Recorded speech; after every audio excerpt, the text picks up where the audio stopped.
Welcome back, my name's Philip and this is the A to Z of Clarinet.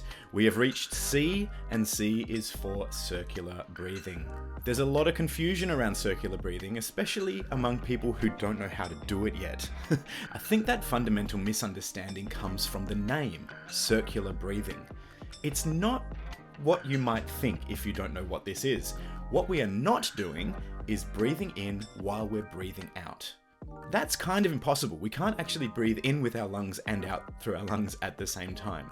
What circular breathing actually is pushing out air that we've stored in our mouth while we take a quick breath in through our nose. Now, the last thing this world needs is another explanation of how to do circular breathing, but I'm going to throw my 2 cents in there because I have always had a problem with the explanation that involves a glass of water and a straw. For me, the glass of water with a straw never really worked because I kept trying to breathe in and out at the same time, and I didn't fully understand what the technique is. I'm a simple guy, and I like things to be broken down into lots of different steps. So I have 2 phases in the way that I explain how circular breathing works.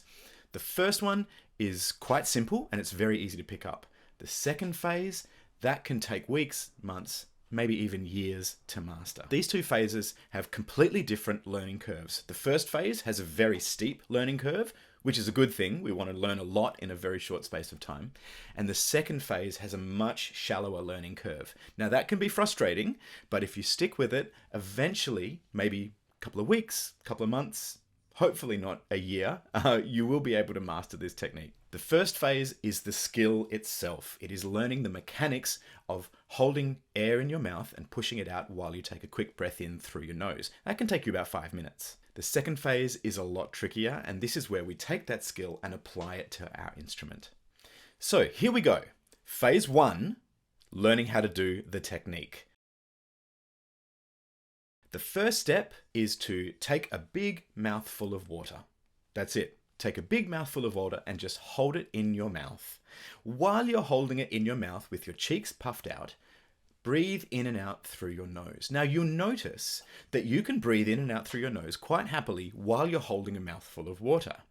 Just notice what that feels like. Where is your tongue? You'll probably notice that your tongue is blocking off the back of your mouth or the back of your throat.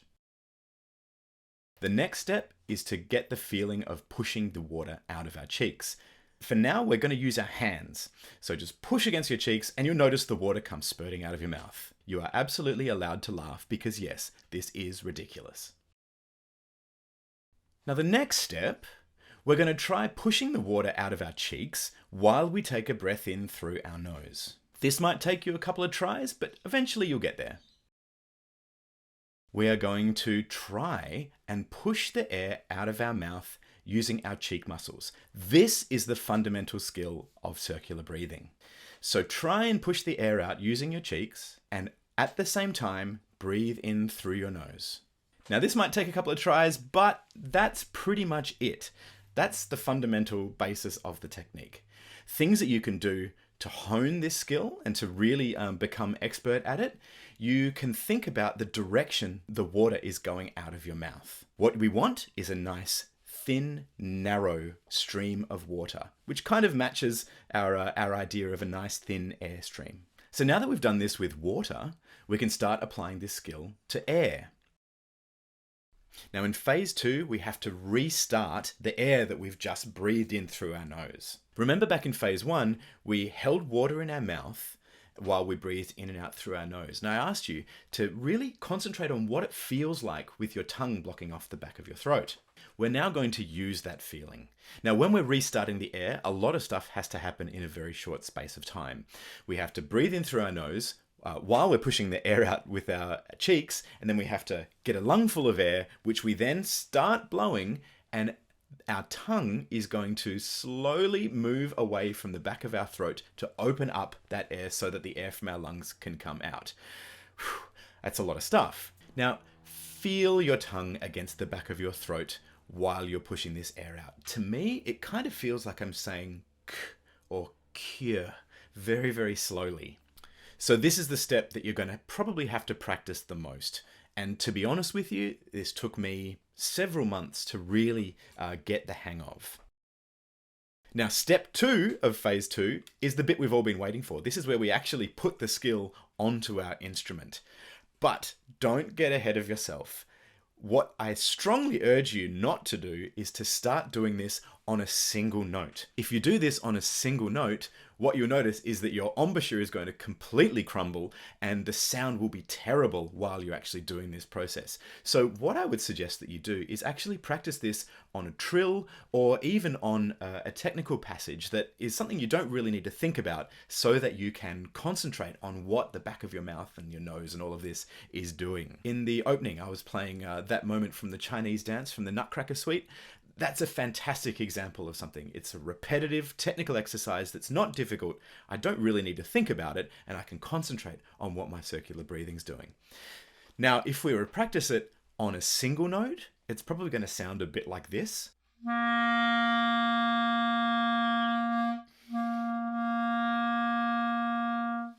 Now, practicing this on a trill is probably going to cover up that inconsistency a little bit. You'll feel a lot better about it, and it will give you the sort of the encouragement to keep going with the technique.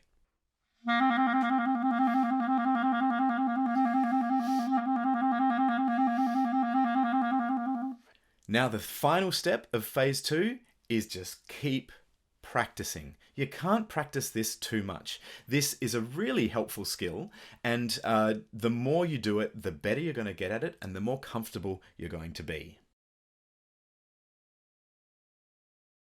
Now, the final consideration with circular breathing is when you're going to use it. Now, if you watched my articulation video, you'll probably know that I like to practice things in extremes. That doesn't mean that that's how I play all the time. I've gotten pretty good at circular breathing over the years, and even to the point where I can do it sometimes without other people even noticing that I'm doing it. But I don't actually use it that often. There are plenty of examples of, especially in contemporary repertoire, where you need to keep playing over the course of, several minutes without taking a breath. But that's an extreme. We don't play like that all the time. Also, learning how to do this kind of makes you want to play longer phrases, but that's not always the tasteful thing to do.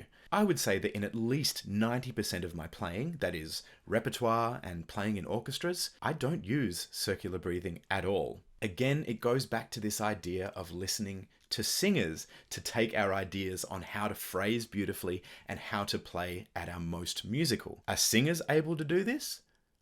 I'm pretty sure they're not. Now, if there's an example of a singer being able to do this, please let me know in the comments, because I would love to hear it. So I like to kind of think of things like that. If this is not the sort of thing that a singer would do, and the majority of my phrases, I think, what would a singer do? Circular breathing is actually not all that necessary. Where it is useful, however, is some extreme repertoire where we need to play for several minutes without breathing, or in some long chords in orchestral pieces. Maybe I'll slip one in, but generally I use this just to practice it, just so that I have the skill in case something goes wrong. If I ever need to take a quick snatch breath, I've got the ability to do that. So that's it. That's all I've got to say on circular breathing. I hope this has been helpful. If you didn't know how to circular breathe before this, I hope this has given you some idea on how to do it. If you did know, hopefully some of my methods have been somewhat useful for you as well. If you've got some ideas on circular breathing, how to do it or how to teach it, please let me know in the comments. I'd love to hear from you. Likewise, if there's anything you'd like me to talk about in a video, anything you need help with or you need explained, I'm more than happy to help you. So that's it for C, circular breathing. I look forward to seeing you next week for D. In the meantime, take care and I'll see you soon.